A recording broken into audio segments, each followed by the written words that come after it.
Happy New Comic Book Day, guys! Yes, this week is huge! There is so many books, I'm not able to purchase them all. I'm going to have to split it up between this week and next week. So which ones did I pick up? Well, I'll be back shortly.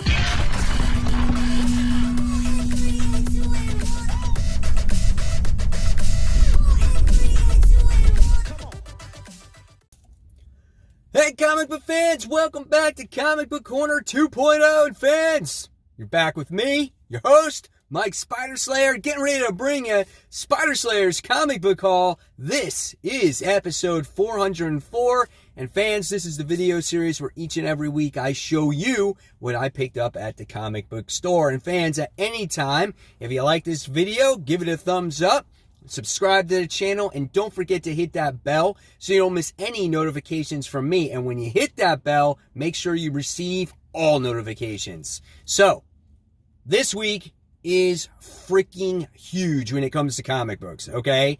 There was like 40-something books that I could have possibly bought. So what I did is, since next week is a week where I'm picking up maybe 2 books, I just split the week up. So what I'm going to show you is obviously books that I decided to want to read this week. So, here we go. Mysterious black bag is in effect. Like usual, guys, there it is. What's inside? You soon shall find out. So, here we go. All right. Now I want to wish you guys an early happy holidays once again, because next week is Christmas and Hanukkah. So, great stuff. All right, first things first.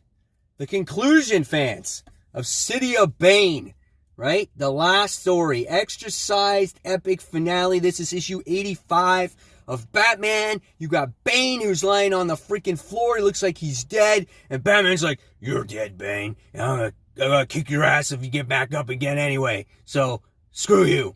And you got all the Robins there, and Batgirl, and, you know, Batwoman, and Signal, which is the dumbest superhero name ever. You know, so you got all that stuff in there. And then here is some of your interior art in here. So I'm very curious to see how this book concludes the whole story, how this possibly leads into, you know, Batman and Catwoman and all that kind of shit like that. So, I don't know. It's been a long time. Let me know in the comments below if you're happy that this run is over. So that's Batman. This is issue 85.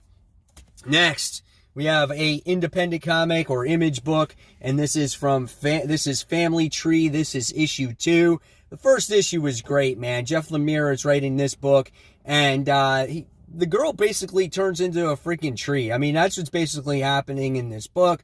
Her mom is a single mom, and she's trying to deal with the situation that's happening to her daughter. And at the end of the first issue, you got the revelation that this guy is the grandfather and the father of the mother there. So, yeah, this could be...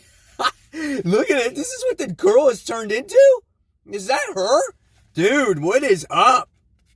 What is up? Maybe we'll get the backstory of all this tree stuff, but it looks like anything that's happening with these tree people, I think it's like an apocalypse. It's taking over the world, man. That's crazy shit, dude. Family Tree issue 2. Oh, boy. Next, Ghost Spider. This is issue 5. Again, really great series as we get to see the Jackal dealing with, obviously, an alternate version of Gwen Stacy, right? And he's been trying to capture her. He's following her around. We all know how obsessed that Jackal is with Gwen Stacy in general, and he found her going to her different Earth. So which is, it's pretty cool. And I think he's coming across himself in the alternate Earth as well. So that could be interesting story too. I love the artwork. I love the dialogue in this book. And yeah, it's just a good read. I just really enjoy it. So this is Ghost Spider. This is issue 5. Next, it's a really nice cover, man. This is He-Man and the Masters of the Multiverse. This is issue 2 of 6. I'm not sure if that's like Tila. I don't know. And if this version of He-Man is from Masters of the Universe, the old movie. But he's carrying a gun there, and yeah, it looks pretty cool. You know, the first issue was okay. I'm not a fan of the interior art when it comes to this book, but I'm giving it a benefit of the doubt. I was a huge He-Man fan when I was a kid, and I really want to like this book, you know? So I'm going to give it a few issues and see what happens. At the end of the day, I guess it's only, 6 issues? So, yeah, I might stick with it. We'll see. Issue 2. Next. And this is crazy. We just had an issue come out last week with XForce, but this week we have XForce issue 4. Okay? So we get to see Kid Omega, and we get to see Wolverine actually save Domino. She was all screwed up, and all kinds of crap happened to her. And then we got to see the resurrection of Professor Xavier as well. So he wasn't gone very long. And I just want to see now that he's back, where is the long-term goal of this book? They're dealing with this group, this assassination group by the name of Xeno, and, you know, what's going to be their motive? Are they going to just be continuing to go after the mutants and Krakoa? I don't know. We'll see. So I'm curious to see what happens with this. So, yep, this is X-Force. This is issue 4. Next, we get to Teen Titans, issue 37, one of my favorite books from DC. I think this is a teen book done right. I say it every time it comes out.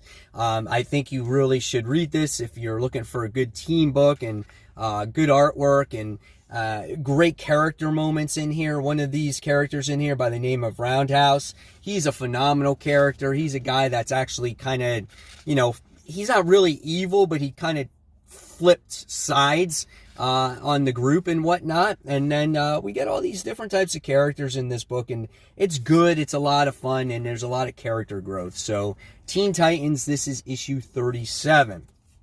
All right, next we have Scream, Curse of Carnage, issue 2.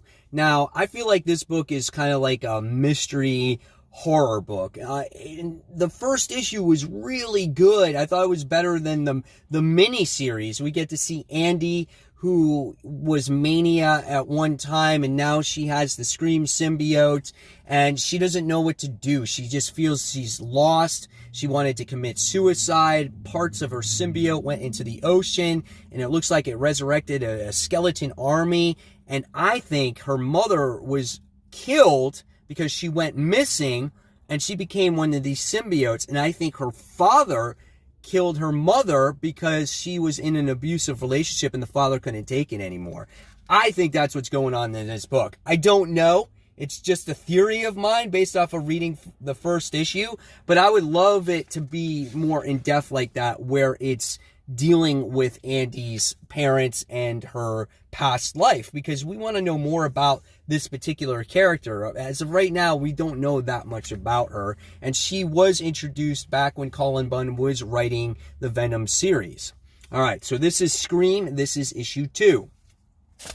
All right, fans, next is the other X book this week that I'm picking up, and that's Marauders. This is issue 4. Always a fun read to see what adventures that Kitty Pryde is going to go on with her fellow mates, I guess you want to call it, because she's basically a pirate in this book. And yeah, it's a pretty good book. I mean, last one we had to deal with was with Sebastian Shaw, so it wasn't too much of Kitty. It was more about him. So now we get back on track, or where it deals with all of them in the book. So I'm curious to see what happens now going forward with that. So yeah, cool artwork in this book too. So this is Marauders. This is issue 4. All right. Next, we have The Amazing Spider-Man. This is issue 36. I've been hating this freaking run with, not this run, this story arc when it comes to the 2099 bullshit. I just don't find the story interesting. I don't care about Chameleon. I don't care about Silver Sable and the war that they're having with Doctor Doom and the territory fights and all that bullshit. That stuff is boring. And I wasn't even impressed with 2099 single issue, that first issue, or the one shot, or whatever you want to call it. It's just been lackluster, and I cannot wait for this story arc to be over. The artwork is just, it's just so basic. There's no detail in it. Look at the lines on Spider-Man's costume. It's just so far and, and spread. And it's just, I don't know. I feel like it's just, for a Spider-Man book, this is not right. Look at Dr. Doom there. He just doesn't look good, man. I don't know. This has been very lackluster for me, so I'm not looking forward to this one.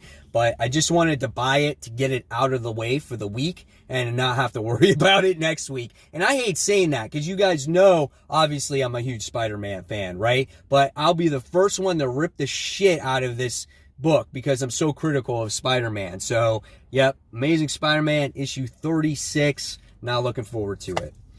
Next, the new #1 this week from DC, and I got the variant cover. This is Suicide Squad issue 1, done by Tom Taylor. Check out that cover, man, of Harley and Deadpool and, was it King Shark on there? Man, that's a sick cover. So there was one on the shelf, and I'm like, oh, I'm going to buy this because that looks great. And I have faith in Tom Taylor. I think he can write some great characters here. Let's check out some of this artwork. So there we go. And who's the artwork done by? Renando? I don't know that artist's name. But yeah, so this might help you if you want to buy this particular comic here. I just hope it's not centered around Harley so much to where it's like, oh, okay, it's just another Harley book with some supporting cast members in there. Why not just kick Harley out and, develop these characters? But if anybody could do it, it's Tom Taylor. So I have faith, man. He did great in the DC's title. All right. And next we got the 3 Black Label books this week, guys. Look at that. Boom. I'm like getting this whole collection of DC Black Label. So the first one we wind up getting is that Joker Killer Smile book. This is issue 2. You're looking at your screen and you're thinking you're tripping right now. No, it's just the cover. It's just freaking weird, dude. But yeah, this first book is awesome. I'm like currently reading Gideon Falls, and the same creative team is doing this particular book. Andrea Sorrentino and Jeff Lemire. First issue was great. We wound up getting to see the doctor who winds up going a little bit crazy after handling, the Joker and whatnot. And so when I show you this book here, the artwork is, if you're familiar with Sorrentino's artwork, this is how it looks. So yeah, it's great stuff in here, guys. Here's some more of that artwork there. So I'm really looking forward to this downward spiral that this doctor is going to be going through. So yeah, looking forward to that one. And then the next one I wound up getting is Harleen, book 3.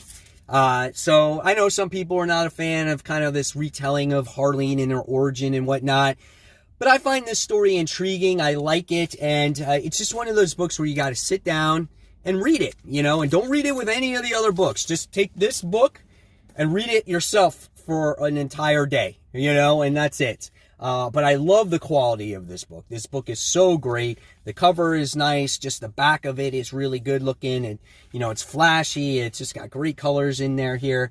And then here's some of the interior artwork, which I love the artwork in this book. And I love seeing this relationship kind of develop between the Joker and Harleen in here. So, looking forward to this 3rd book. I don't know if this is the last one or not, or was there 4 here? So you guys let me know in the comments below. So yeah, that's book 3 of Harleen. And then last but not least, guys, wound up getting issue 1 or book 1 of Wonder Woman Dead Earth. Now, the artist and the writer here, I should say, Daniel Warren Johnson with Mike Spencer, these guys did Murder Falcon. If you guys are not familiar with that series, it came out earlier this year from Image Comics. Really awesome book about like a heavy metal character that was brought out by a freaking rock guy playing a guitar, but the dude had cancer, and it was a very deep and an emotional story. And so I'm very curious here on what Wonder Woman is going through and what her emotional journey is happening. This has a very similar tone to this Murder Falcon book that I read, just by seeing the inside of it and the color tones and everything else, and just it just looks very depressing, and I don't know if I'm into that shit right now, but I want to see this version of Wonder Woman. I want to see what happens here. So I'm looking forward to it, and yeah, this is Wonder Woman Dead Earth, another high quality book here when it comes to DC's Black Label. Let's hope it's good. And there you guys have it. There's the haul for this week. Hopefully you guys enjoyed it. Now, next week's haul won't be until after Christmas, okay, because New Comic Book Day is not till next Thursday. So if you guys only watch one video on my channel and this is the comic book haul, I want to wish you guys a Merry Christmas and a Happy Hanukkah. Enjoy your holidays. Be safe and take care of one another. And guys, anything you want to put in the comments below, what you picked up this week, that would be awesome. And guys, thank you so much. And again, if you like this video, thumbs up, subscribe, and don't forget to hit that bell. So until next time, this is Mike Spider Slayer signing off, and this is Comic Book Corner 2.0. Take care, fans. Bye.